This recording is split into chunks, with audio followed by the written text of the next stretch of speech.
aujourd'hui, là, juste, vous êtes combien par classe? Aujourd'hui, nous, on a limité les classes à 22.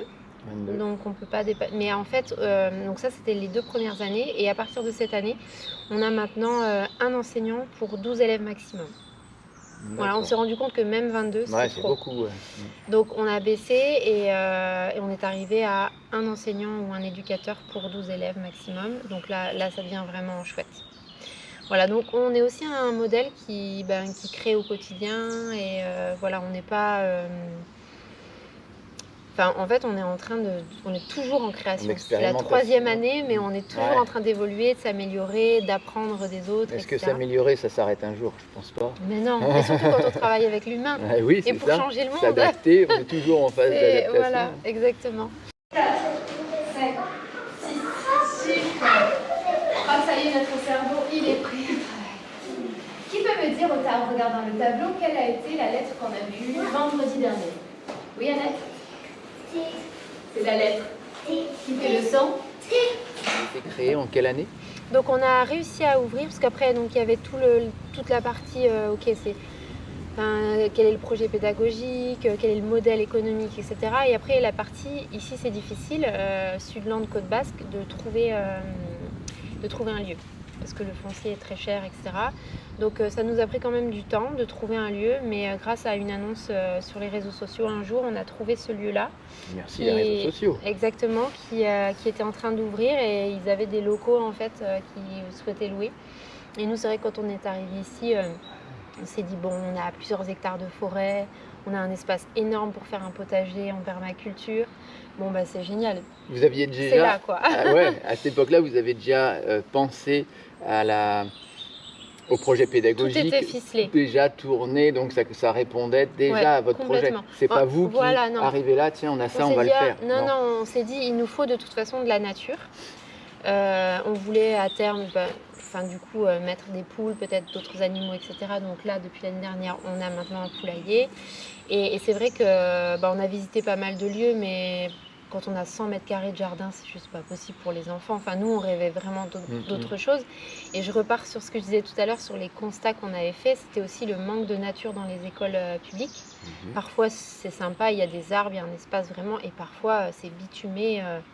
Et là, c'est vraiment dommage parce que si on veut créer autre chose pour demain, je pense que la nature va y être vraiment pour beaucoup. Et tu vois, il y avait un 3e constat, c'était que nous, on remarquait qu'en fait, il y avait des enfants qui avaient vraiment des journées à rallonge.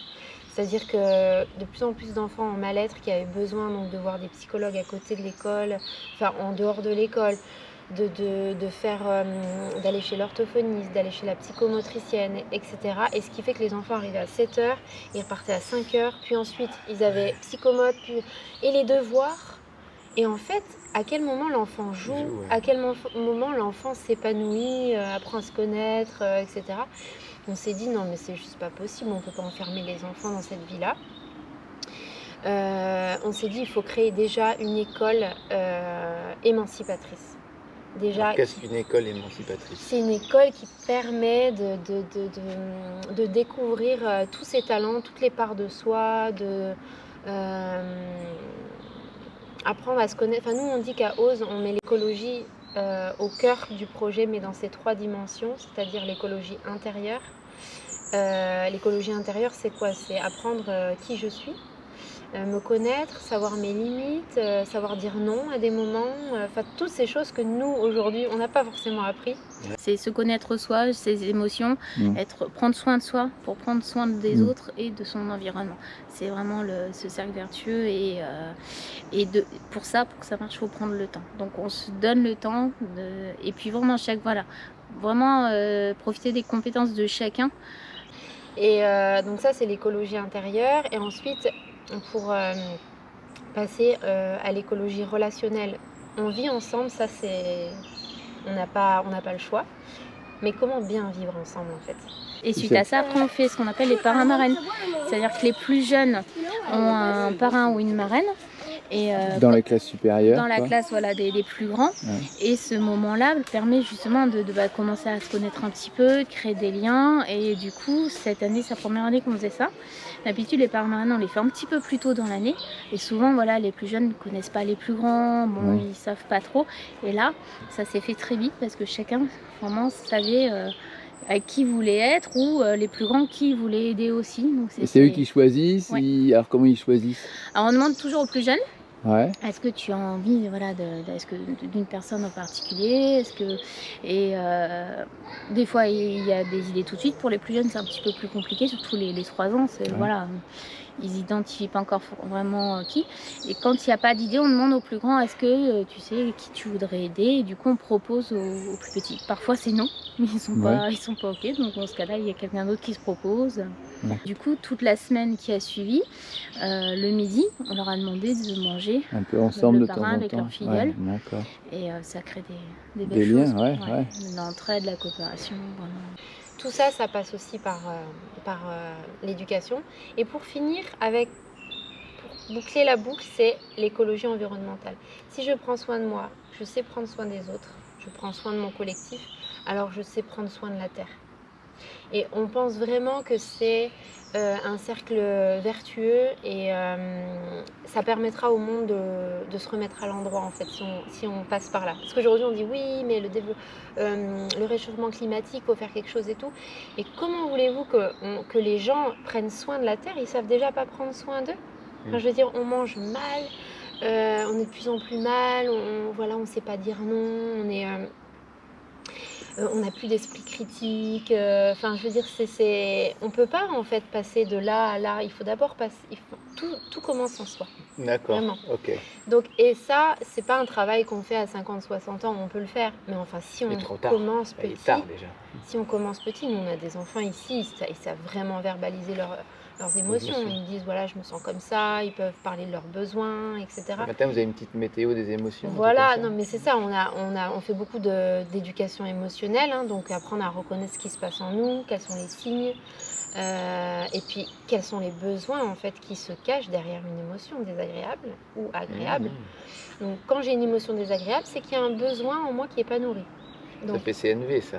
Complètement. Bon, je me suis formée à la CNV et c'est vrai que ça a été pour moi vraiment un outil incroyable que j'ai découvert à 30 ans. Mais je me dis, waouh, si on peut l'enseigner un peu aux enfants, mais quel cadeau pour soi-même déjà et pour vivre avec les autres, quoi. Est-ce que je peux avoir la chaise? Est-ce que Mila, tu as déjà fait le rituel de bonjour? Non? Alors on attend que Eloane s'assoie. Si elle a déjà fait le rituel? Non. Oui. Non. Je pense que Mila a la réponse. Si. Mila, tu dis la vérité? Oui. Et ok avec la vérité? Ok, c'est moi. Alors on va tous frotter nos mains. Mila, tu te concentres pour ce rituel de bonjour. On peut s'échauffer la bouche.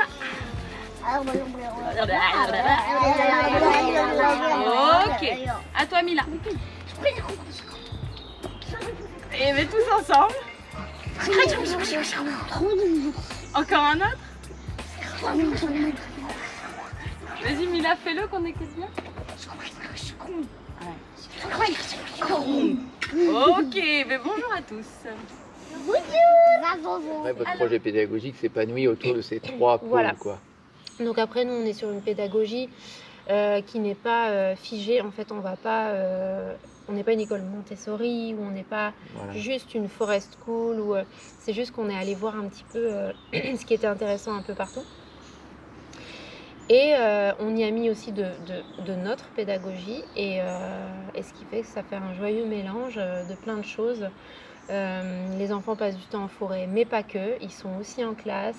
On respecte les programmes de l'éducation nationale parce qu'on se rend compte que en fait, c'est pas un cadeau non plus de laisser les enfants de CM2 partir dans le système ordinaire sans avoir les bases. Sans avoir les bases, parce qu'après, l'estime de soi, toute l'estime de soi qu'ils ont construit ici, risque de s'effondrer. Voilà, c'est ça s'effondre. C'est mais en fait, moi, je sais pas faire ci, je sais pas faire ça. Non, là, l'idée, c'est qu'ils partent de cette école avec un bagage en plus.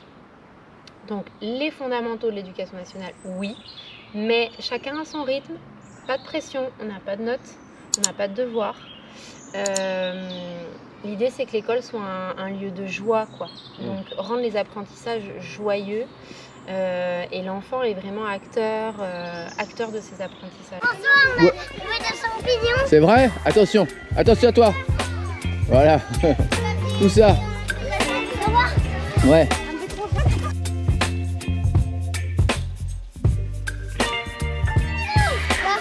Alors, ils s'appellent comment ces champignons? Là. Ouais, vous venez de les découvrir?